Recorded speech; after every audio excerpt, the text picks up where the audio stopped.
And let's see if the sound is on. Too long in the tooth. Okay, 5, 4, 3, 2, 1. I'm John Miglosh for the WDMA. We're going to be talking about catalogs today. How about that? Special thanks to Jeff Tarrin for that. And off we go. Let's see what's new here. Oh, here we go. Warning. May contain adult content. Depends on what kind of an adult you are, right? Here we go. Time to cancel pizza nationwide. All right, hear me out. The pizza from your local slice shop, the pizza made with fresh tomatoes from your own garden, there is MSG in all of it. All right, and I'm not talking about adding MSG to pizza. I am talking about MSG being inherently present in the core ingredients of pizza. It's essentially the same down to the tiny molecular level. Our bodies cannot distinguish the difference between the MSG that's in this and what's in this stuff. That's a fact. All right, yet people want to cancel MSG, but shouldn't that mean we should also cancel pizza? Okay, yes, it should. It goes on for another almost a minute. But anyway, so that's the ad of the day from the drum, Audrey Kemp. Okay, MSG maker admits creating absurdist cancel pizza social stunt. Who knew? Who could recognize it as fake news? Fake outrage. Cancel pizza. Well, they're actually trying to cancel wood-powered pizza ovens in New York City, I understand, in order to stop climate change.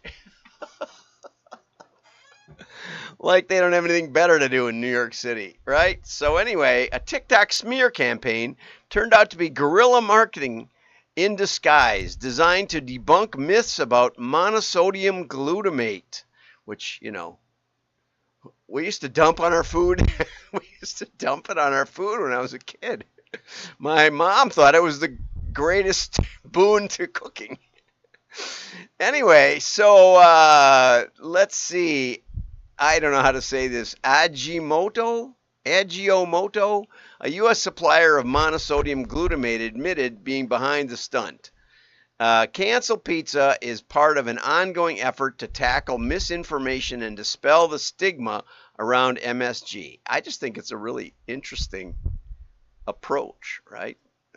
Because now the stigma is on added MSG, and what they're saying is you don't have to add it. Pizza is full of it without adding anything. Okay, and so over the decades, MSG had developed a negative reputation from allegedly causing headaches to so-called Chinese restaurant syndrome and other health-related concerns. Okay, but Tina M. Rains says what makes pizza so delicious is the inherent presence of MSG in many of its beloved toppings. And there are decades of scientific evidence to support the safety of MSG. Ironically, it was invented in the United States, but the Asians sort of embraced it more than U.S. Chefs. So they launched this campaign, and Tyler Coleman is the star of the TikToks, and it turns out there he is with the thing there. Following the launch, Cancel Pizza picked up serious traction on TikTok with over 10 million views of the hashtag. At press time, the total video content reached 27 million people across your pages, across For You pages in the U.S. So when I looked it up, this particular one had, I don't know, 7,000 views or something. It wasn't very much. I don't know where they're getting those numbers, but as long as the brand is happy. Ajinomoto. Okay. So this campaign is a little wild, but if we want facts and science to spread at the speed of misinformation, we're going to have to try new things, said Jesse Suckman. Suckman? It looks like Soupman. Executive Vice President and Creative Director at Edelman, who is the creative agency.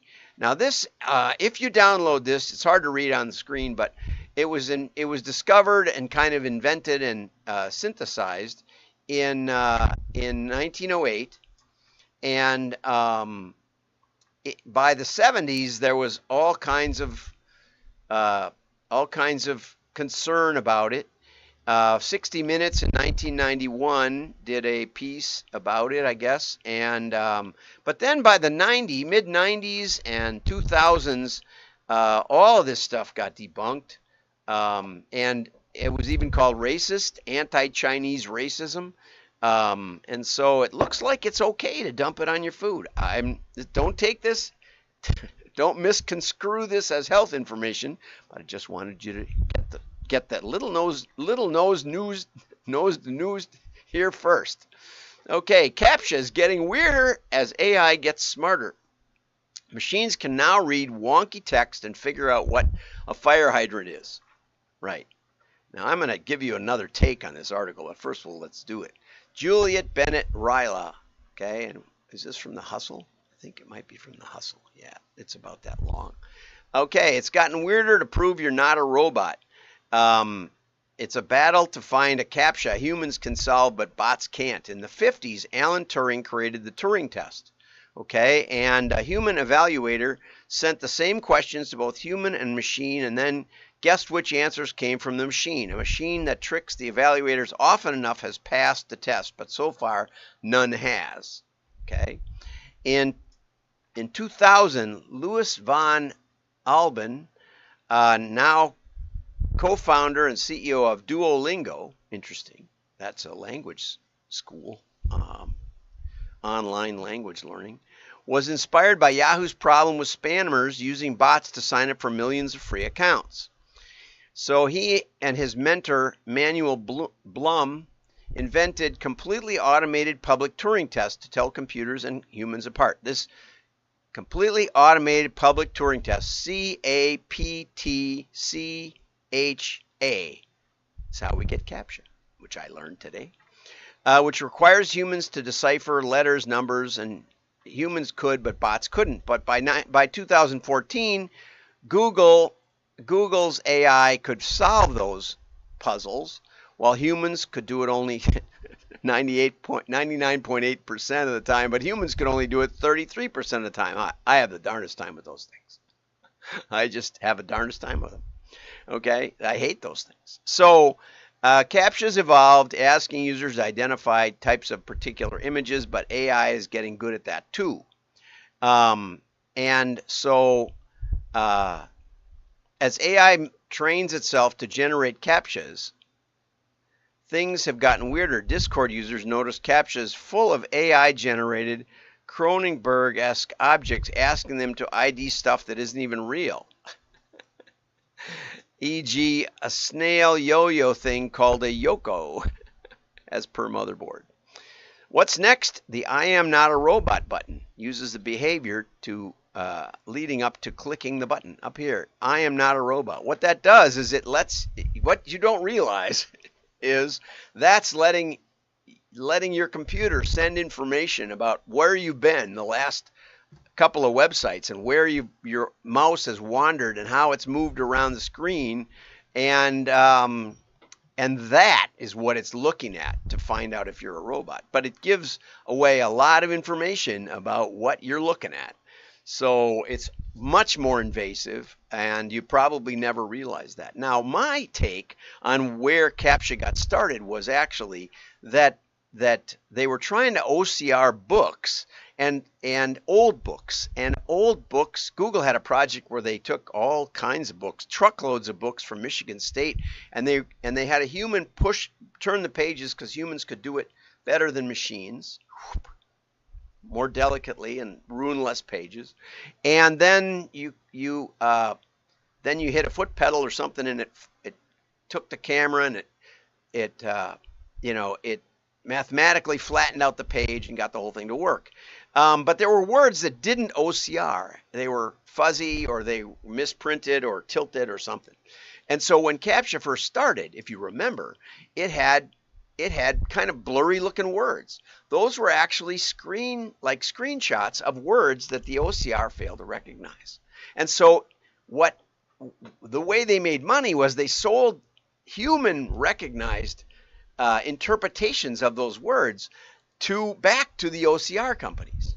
Okay, so they trained the OCR to be better and better at word recognition, which also meant that the computers would be better and better at solving the CAPTCHA and getting and convincing it that it was human.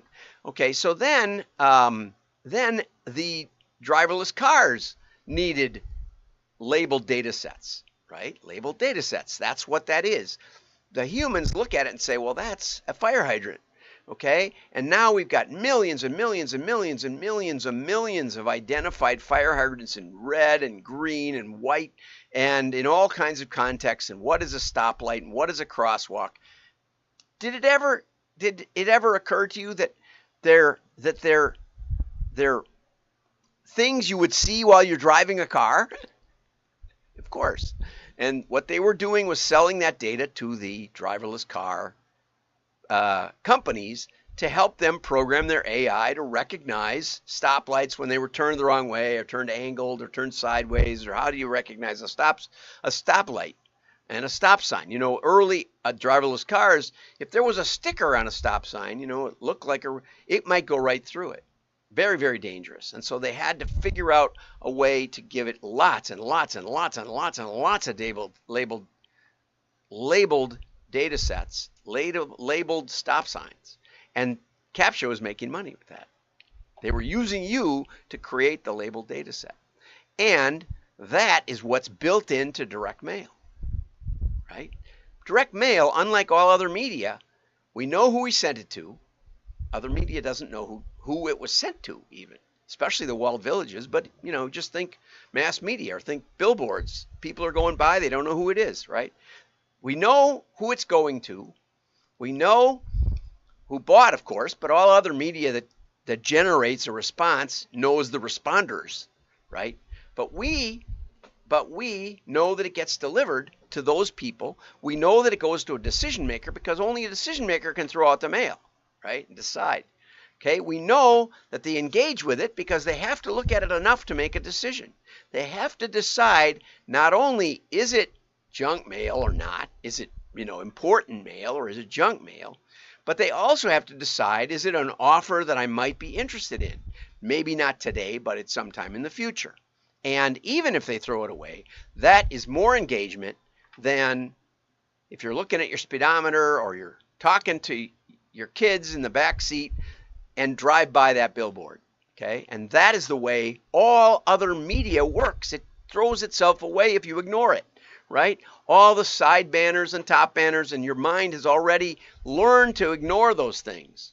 But you might not be even in front of the computer. That ad might not even be visible. Something as high as 30% of ads may not even be shown to you on the computer, but you get a cookie. And so you get attribution, but it's a lie because you ignored it. You didn't engage. You didn't notice it. You didn't even see it in many cases.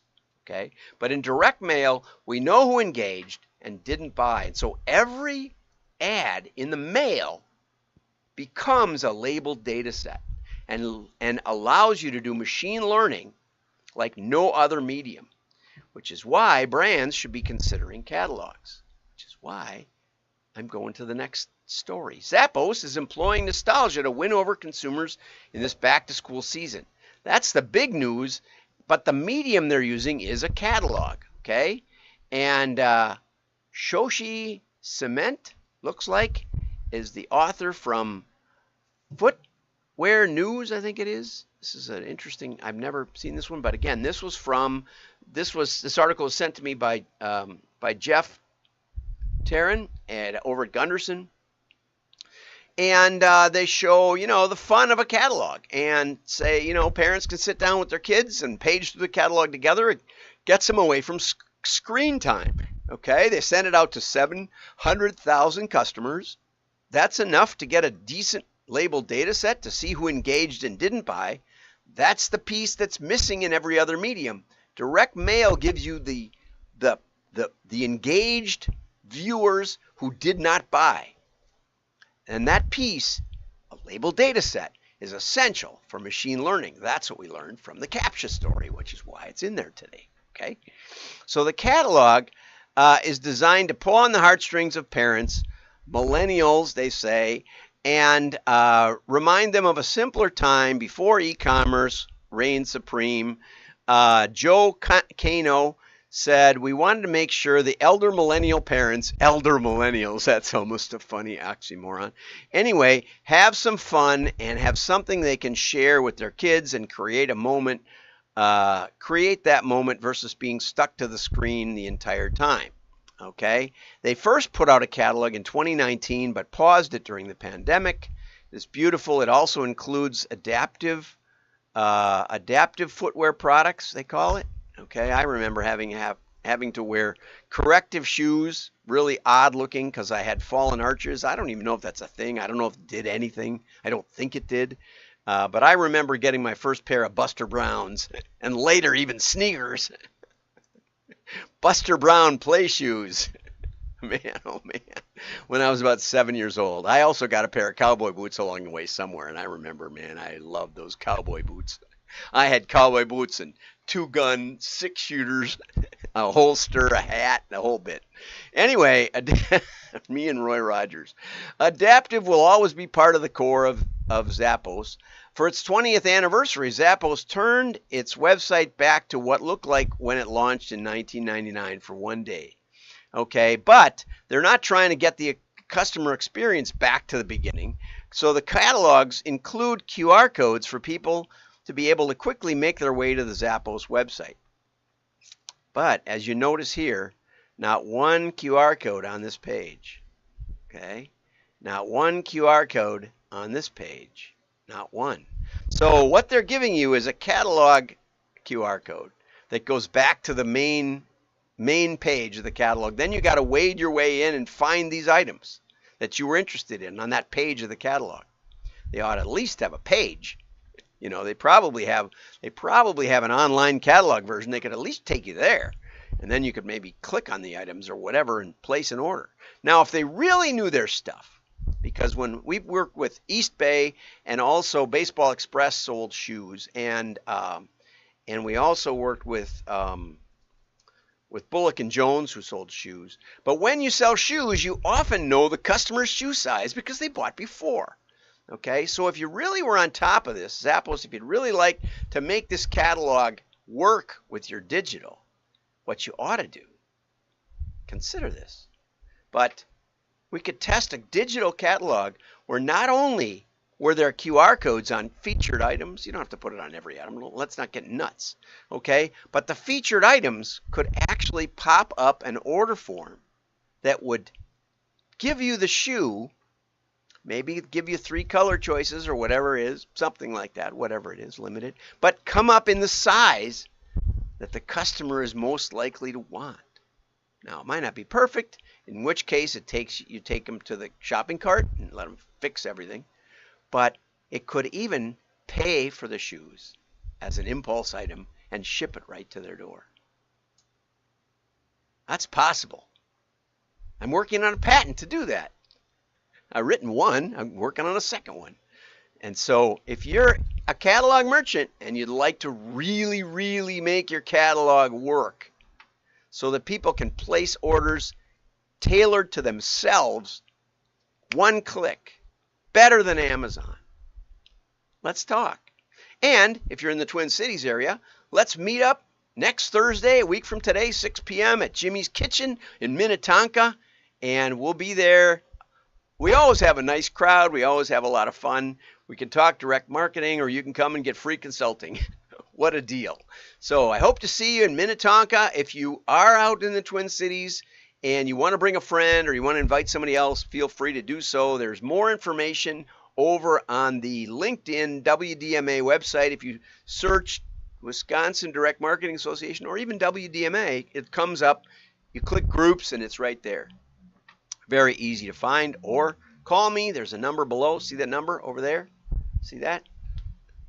369-3900. Have a great day. Like and share. Your friends will know you're smart. Bye-bye.